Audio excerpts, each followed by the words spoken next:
नमस्कार, आप देख रहे हैं सी न्यूज़ भारत और मैं हूं आपके साथ नंदिनी। वक्त हो चुका है न्यूज़ बुलेटिन का। इस बुलेटिन में हम जानेंगे कहां हत्याकांड का हुआ खुलासा, कहां योगी सरकार में डॉक्टर के साथ अभद्रता की हुई हद पार। साथ ही जानेंगे कहां चलाए जा रहे अपराध नियंत्रण अभियान के तहत पुलिस ने चोरी की गई बाइक को आरोपी के साथ किया गिरफ्तार। आइए इन तमाम खबरों पर करते हैं विस्तार से चर्चा। धरती पर भगवान के बाद अगर किसी की जान बचाने के लिए किसी को भगवान का स्वरूप दिया जाता है या दर्जा दिया जाता है तो वो है डॉक्टर। डॉक्टर को दूसरे भगवान के रूप में दुनिया मानती है। वहीं पर प्रशासन के एक अधिकारी उन्हें बेइज्जत करने में कोई कोर कसर नहीं छोड़ रहे हैं। मामला जनपद अंबेडकर नगर थाना क्षेत्र जहांगीरगंज के अंतर्गत प्राथमिक स्वास्थ्य केंद्र हथिना लाला माडर मऊ का है, जहां पर विगत लगभग 10 वर्षों से वरिष्ठ चिकित्सक डॉक्टर दासू राम प्रभारी चिकित्सक अधिकारी के पद पर तैनात हैं। बीते दिन यानी 22 जुलाई को जहांगीरगंज थाना के सब इंस्पेक्टर विनय सिंह अपने हमराहियों के साथ अस्पताल प्रांगण में स्थित चिकित्सक के आवास पर आधम के और चिकित्सक को निर्वस्त्र करके ले जाने लगे। चिकित्सक और उनकी पत्नी के द्वारा विरोध करने पर तथा भीड़ एकत्र होने पर दरोगा विनय सिंह भाग खड़े हुए। आपका प्रेमशीला। कौन है आप डॉक्टर साहब की? डॉक्टर साहब को वाइफ हैं। वाइफ हैं। क्या हुआ था आज? अभी 5-6 पुलिस आए थे जी अथवा डॉक्टर साहब के बुलाए थे तो हम बुलाए थे उनसे जी डॉक्टर साहब के। तो उनकी जौन है कि हम गए कपड़ा पहनने ले तब ले अथवा नींगा जौन है कि घसीट के गाड़ी पर बैठाए थे। कौन बैठाए हैं? पुलिस वाले। डॉक्टर साहब को नंगे बैठाए हैं? हाँ बैठाए हैं। तब ले हम आए हैं, तब ले गाड़ी लेके भागे। डॉक्टर साहब को छोड़ के चले हाँ गए? चले गए। क्या हुआ आपके साथ अभी अस्पताल पर? अभी आप हमको देख रहे हैं मैं किस स्थिति में हूँ। जी आप मेरी स्थिति देख ही रहे हैं। मैं अभी भोजन करके जस्ट लेटने के ही मूड में था, तभी एक जीप में 5-6 पुलिस वाले आए हैं। उसमें एक विनय सिंह दरोगा भी थे जी। और उन सबों ने जबरदस्ती हमको घसीट करके मेरा कपड़ा उतरवा दिया। देखिए मेरे अंडरवियर पड़ी है और शायद मेरा ये है ही, देखिए ये भी बच्चा है, देखो तस्वीर खींच। हमको जबरदस्ती घसीट ले जा रहे थे। जब हमने बोला कि हमको क्या मर्डर करना चाहते हो, मेरा किसने आदेश दिया, तो हमने उनसे पूछा कि आर्डर किसने आपको दिया है आने के लिए, डीएम दिए कि एसपी दिए हैं? तो उन्होंने कहे कि समझ लिए वही लोग दिए हैं। हमको जबरदस्ती लोग घसीट के ले जा रहे थे। हम नंगे हो गए थे, पूरा नंगे पुंगी तस्वीर मेरी खींच के रोड तक ले गए। इसके बाद हमको लोग छोड़ के चले गए। अंबेडकर नगर से सी न्यूज़ संवाददाता जगदीप गौतम की रिपोर्ट। नीलम मौर्य हत्याकांड का हुआ खुलासा, मुख्य अभियुक्त मनीष चंद्र यादव को भेजा गया जेल।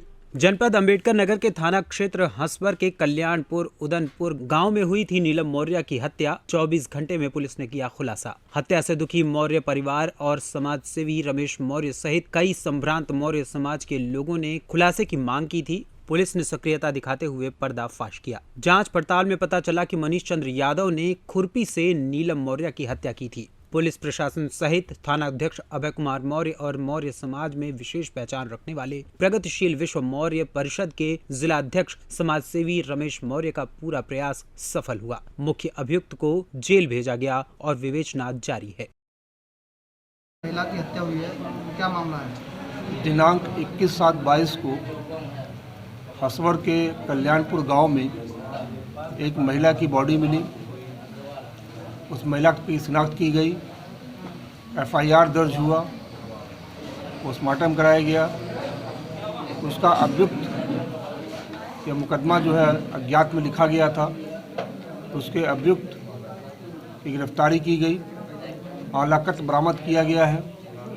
अभियुक्त मनीष यादव ने घटना को कायद करना स्वीकार किया है। उसको गिरफ्तार करके जेल भेजा जा रहा है। आगे की अग्रिम विधिक कार्रवाई की जाएगी। अंबेडकर नगर से सी न्यूज़ संवाददाता जगदीश की रिपोर्ट। खबर जनपद गाजीपुर के बरेसर थाना से है, जहां लगातार अपराधियों के खिलाफ चलाए जा रहे अभियान में चोरी की गई बाइक को आरोपी के साथ गिरफ्तार किया गया। प्राप्त जानकारी के अनुसार अमवा सती माता मंदिर से विपिन कुमार रसड़ा जिला बलिया की बाइक चोरी होने की खबर शाम को तकरीबन 4:30 बजे पुलिस को मिली। सूचना मिलते ही बरेसर थाना अध्यक्ष राजेश बहादुर सिंह ने क्षेत्र में चेकिंग अभियान शुरू कर दिया। लगातार प्रयास के बाद मुखबिर की सूचना पर सुबह 5 बजे बरेसर पुलिस उप निरीक्षक गुलाम हुसैन सिद्दीकी और हेड कांस्टेबल ओम प्रकाश और कांस्टेबल पंकज पाल ने डाही पुलिया पर आरोपी को धर दबोचा और बरेसर थाना लाकर आरोपी पर विभिन्न धाराओं में कार्रवाई की जा रही है। बरेसर थाना अध्यक्ष राजेश बहादुर सिंह ने बताया कि सावन के महीने में मंदिरों में भीड़ का जमावड़ा बढ़ता जा रहा है, लेकिन बरेसर पुलिस लगातार सतर्क है और किसी भी प्रकार की घटना को रोकने का पूरा प्रयास कर रही है। गाजीपुर से सी न्यूज संवाददाता रमेश यादव की रिपोर्ट। जहां उत्तर प्रदेश के मुख्यमंत्री योगी आदित्यनाथ कांवड़ यात्रा को लेकर संजीदा नजर आ रहे हैं, तो हापुड़ के अधिकारी भी कांवड़ यात्रा को सकुशल संपन्न कराने के लिए दिन रात एक किए हुए हैं। हापुड़ शहर से महज 6 किलोमीटर की दूरी पर स्थित प्राचीन सबली महादेव मंदिर की मंदिर समिति के कार्यकर्ताओं ने मंदिर प्रांगण में आज एक प्रेस कॉन्फ्रेंस का आयोजन किया और पत्रकारों से वार्ता करते हुए उन्होंने बताया कि वो जिलाधिकारी हापुड़ सदर द्वारा मंदिर समिति के कार्यकर्ताओं के साथ आए दिन दुर्व्यवहार किया जाता है। ऐसा ही एक मामला मंदिर समिति के कार्यकर्ता पूनम त्यागी के साथ भी हुआ, जहां उप जिलाधिकारी हापुड़ मंदिर में पहुंचे और वहां चल रहे काम का जायजा ले रहे थे। मंदिर समिति के कार्यकर्ता पूनम त्यागी उप जिलाधिकारी को मंदिर में चल रहे सभी कामों को दिखा रही थी। पूनम त्यागी की माने तो उप जिलाधिकारी हापुड़ ने उनसे सख्त लहजे में बात करते हुए सभी कार्य को जल्द से जल्द पूरा करने की बात कही, जिससे मंदिर समिति के कार्यकर्ताओं में काफी रोष है।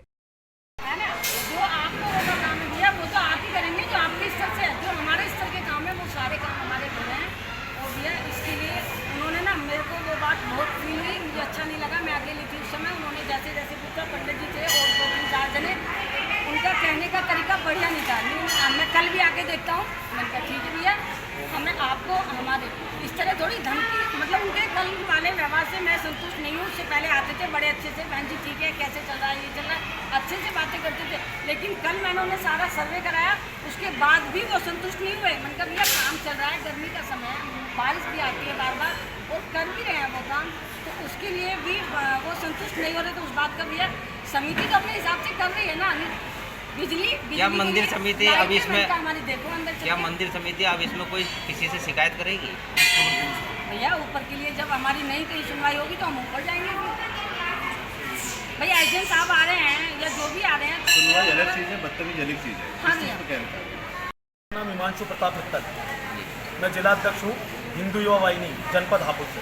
और मंदिर समिति में हम लोग सब कार्यकर्ता हैं, सब एक साथ कमेटी है, कोई यहाँ पे कोई ऐसा पदाधिकारी नहीं है, सब लोग आपस में मिलजुल कर मंदिर समिति का सावन फागन का कार्यक्रम देखते हैं। आज जो ये प्रेस कॉन्फ्रेंस बुलाई गई है, इसका मुख्य उद्देश्य क्या है?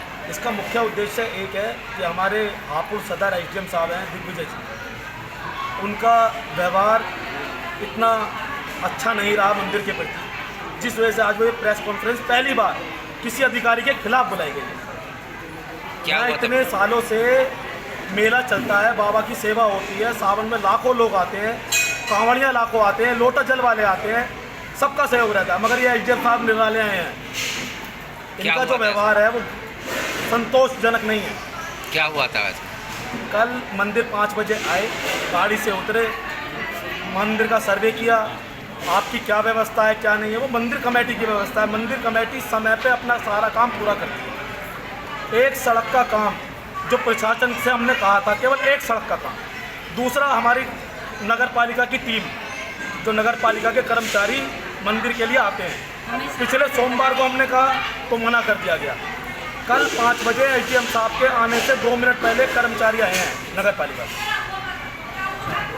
4 कर्मचारी केवल, जहाँ लाखों आदमी आते हैं। आप अभी एक सड़क का जिक्र कर रहे थे, क्या है वो सड़क और कहाँ? उसका हमारी सड़क है सबली मंदिर गेट से लेके अंदर मंदिर तक आने का वो मार्ग है। उस मार्ग का हालत इतनी ख़राब है कि अगर कोई भी व्यक्ति उस पर, कोई अधिकारी, मैं ये कहता हूँ मंदिर से पैदल आ जाए, पैदल भी नहीं आ सकता। ये कह रहे हैं हमने सड़क ठीक करा दी, और हमारे यहाँ लाखों कांवड़िया आता है और बहुत सारे श्रद्धालु दंडवत आते हैं मंदिर के गेट से, और बाहर वाले गेट से अंदर के गेट तक लेट के आते हैं। वहाँ पैदल आने का रास्ता नहीं है। अधिकारी कह रहे हैं मैंने ठीक करा दी। गाड़ियों में बैठ के आना, फोटो खिंचवाने और चले जाना। क्या आप मंदिर समिति इसकी किसी शिकायत करेगी? मैं माननीय मुख्यमंत्री जी को लिखित में मंदिर समिति द्वारा डीएम साहब को ज्ञापन दूंगा और माननीय मुख्यमंत्री जी से इसकी पूर्ण रूप से शिकायत करूंगा।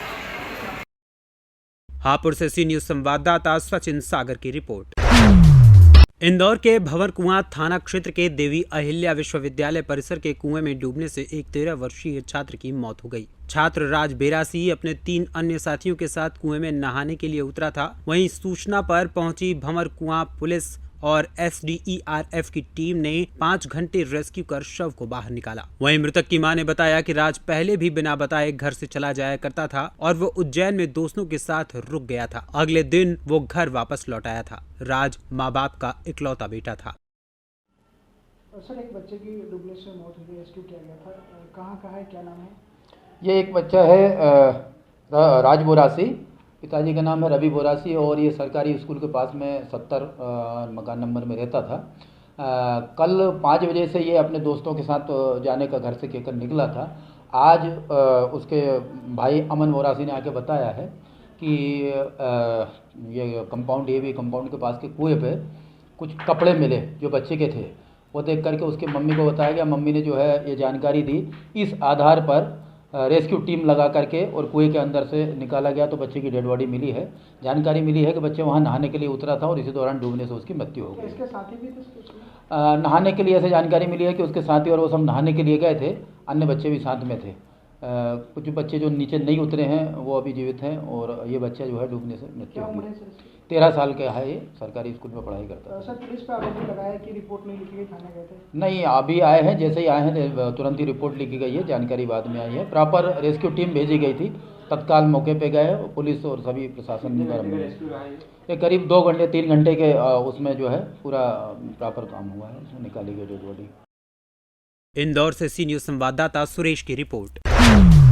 गैंगस्टर एक्ट में फरार 25,000 रुपए का इनामिया अभियुक्त अवैध तमंचे के साथ हुआ गिरफ्तार। आज यानी 23 जुलाई को प्रभारी निरीक्षक मुबारकपुर योगेंद्र बहादुर सिंह के नेतृत्व में उच्चाधिकारी गण के निर्देशन में गठित टीमों द्वारा धरातलीय एवं इलेक्ट्रॉनिक अभिसूचना संकलन की कार्यवाही और विवेचनात्मक कार्यवाही के दौरान ज्ञात हुआ कि थाना जहानागंज पर पंजीकृत मुकदमा संख्या 289/2022 धारा 3(1) उत्तर प्रदेश गिरोह बंद एवं समाज विरोधी क्रियाकलाप निवारण अधिनियम 1986 से संबंधित फरार 25,000 रुपए का इनामिया अभियुक्त मनोज यादव उर्फ मोनू यादव पुत्र अशोक यादव निवासी ग्राम श्रीनगर सियराहा थाना बिलरियागंज आजमगढ़ की वारदात को कारित करने की फिराक में गुजर पार पुलिया के पास खड़ा है। उक्त सूचना के आधार पर प्रभारी निरीक्षक मुबारकपुर ने मय टीम के साथ गुजर पार पुलिया के पास से अभियुक्त को अवैध तमंचे के साथ तकरीबन 4:15 बजे गिरफ्तार कर लिया। अभियुक्त को गिरफ्तार कर चालान किया गया और न्यायालय में पेश करने के लिए अग्रिम कार्यवाही की गई। आजमगढ़ से सी न्यूज संवाददाता CB भास्कर की रिपोर्ट। हाल ही में भारत के राष्ट्रपति पद के लिए आयोजित चुनाव में NDA के उम्मीदवार द्रौपदी मुर्मू की भव्य जीत दर्ज हुई है। चुनाव का परिणाम जाहिर होते ही समग्र देश में भारतीय जनता पार्टी के कार्यकर्ताओं द्वारा उत्सव मनाया जा रहा है, जिसके अंतर्गत तिलकवाड़ा नगर में भी तहसील भारतीय जनता पार्टी के कार्यकर्ताओं की ओर से पारंपरिक आदिवासी लोक नृत्य और ढोल नगाड़े के साथ पटाखे जलाकर एक दूसरे को मिठाइयां खिलाकर भव्य उत्सव मनाया गया। तिलकवाड़ा गुजरात से सी न्यूज संवाददाता वसीम मेमन की रिपोर्ट। प्रयागराज में श्रावण मास के दौरान सुरक्षित और सुगम कांवड़ यात्रा के दृष्टिगत घाटों, कांवड़ मार्गों एवं शिवालयों में प्रयागराज पुलिस द्वारा किए गए सुरक्षा प्रबंध के संबंध में वरिष्ठ पुलिस अधीक्षक प्रयागराज द्वारा विस्तृत जानकारी दी गई।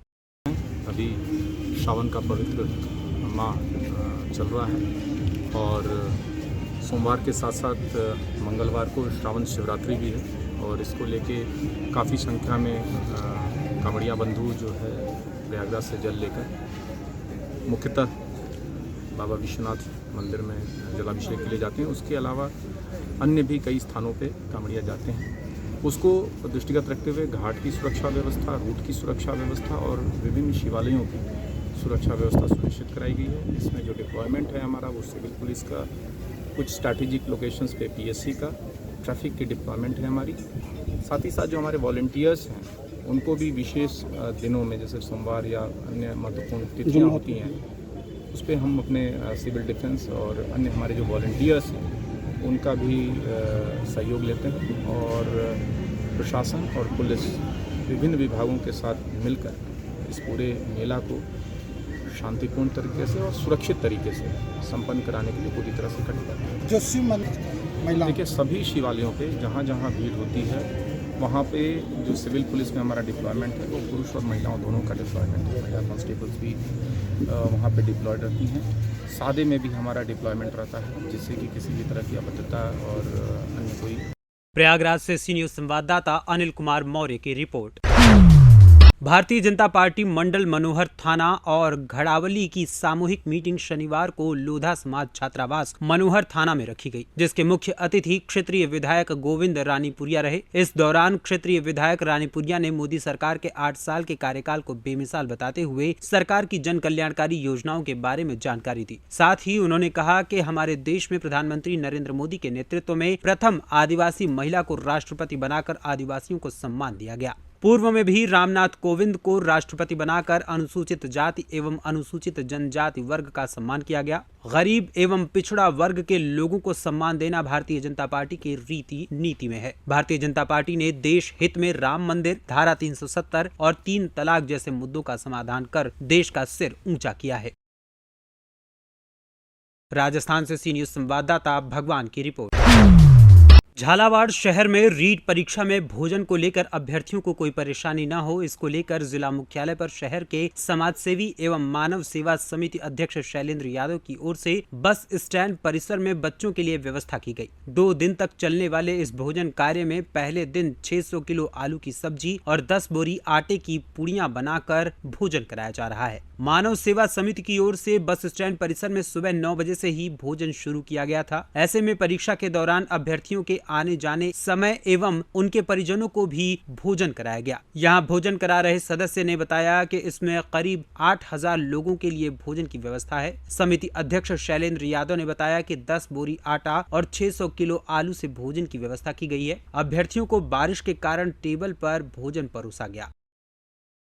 ठाकुर जी का आशीर्वाद है। ठाकुर जी का आशीर्वाद है, सब लोगों को भोजन की व्यवस्था कराई जा रही है। सुबह 9 बजे से लेकर 3 बजे तक जो भी लोग यहाँ आ रहा है, हमें बड़ा प्रसन्नता हो रही है पूरी समिति को कि हमारा सौभाग्य कि हमें इनको भोजन कराने का मौका मिल रहा है। कितने लोग अब तक सुबह से आ चुके? लगभग अब तक 8000 लोगों ने खाना खा चुके हैं। अच्छा, 2 ही दिन व्यवस्था रहेगी आपकी? 2 दिन कल भी व्यवस्था रहेगी, सुबह 9 बजे से लेकर शाम को 3 बजे तक। रीट परीक्षा को देखते हुए हमारे द्वारा जो सभी जहाँ से बच्चे आने थे तहसील क्षेत्र में, वहाँ पर कल ही बसें भिजवा दी गई है सभी सेंटरों पर। मनोहर थाना में हमारे द्वारा 8 बसें और कानपुर में 6 बसें, पिड़ावा में 6 बसें और भवानी मंडी में 4 बसें, बकानी में 4 बसें, डगचौमेला में 4 बसें और इधर से असनावर में 2 बसें, टिकलेरा में 6 बसें खड़ी करवा दी गई है। वहाँ से विभिन्न इस तरह जो सेंटर बच्चे उनको रीट परीक्षार्थियों को बस स्टैंड पर लाके उनको सेंटर तक बसों को पहुँचाया जा रहा है। और तथा 2 बसें स्पेशल हमारे द्वारा झालावाड़ और पाटन बीच में चलाई जा रही है। अन्य यात्रियों को इसमें आज कोई परेशानी तो नहीं हुई? अन्य यात्रियों को तो आज परेशानी होना लाजिमी है, क्योंकि आज जो बच्चे प्रशासन के अनुसार तथा राज्य सरकार के अनुसार पूरी बसें रीट स्पेशल विद्यार्थियों के ही चलाई जा रही है। क्या तैयारी प्रशासन की ओर से? रीट के द्वारा झालावाड़ जिला प्रशासन की संपूर्ण तैयारियां पूर्ण है और हम इसको शांतिपूर्ण और बिना किसी बाधा के संपन्न करवाएंगे। किस तरह से बसों का आना जाना रहेगा? रोडवेज द्वारा आज से ही सभी बसें निःशुल्क रहेगी उनके परीक्षा के 1 दिन पश्चात तक। तो इसके लिए हमने परिवहन का प्लान तैयार कर लिया है कि किस तरह से बच्चों को परीक्षा देने के लिए ला जाएंगे और उनको वापस छुड़वाने के लिए हमने समस्त तहसीलों पे बसें निर्धारित मात्रा में रखी है, ताकि वहाँ से बच्चों को आने जाने में कोई दिक्कत नहीं। कितने शिफ्ट में होने वाला है? कितने बच्चे परीक्षा 23 तारीख को और 24 तारीख को 2-2 शिफ्टों में होगी, जिसमें फर्स्ट शिफ्ट में लेवल फर्स्ट की परीक्षा है, बाकी 23 तारीख को सेकंड शिफ्ट और 24 तारीख को दोनों शिफ्ट में लेवल सेकंड की परीक्षा है, जिसमें लगभग 28,465 विद्यार्थी परीक्षाएं देंगे। राजस्थान से सी न्यूज संवाददाता भगवान सिंह की रिपोर्ट। फिलहाल के लिए इस न्यूज बुलेटिन में बस इतना ही। देश दुनिया की तमाम खबरों के लिए देखते रहिए सी न्यूज भारत।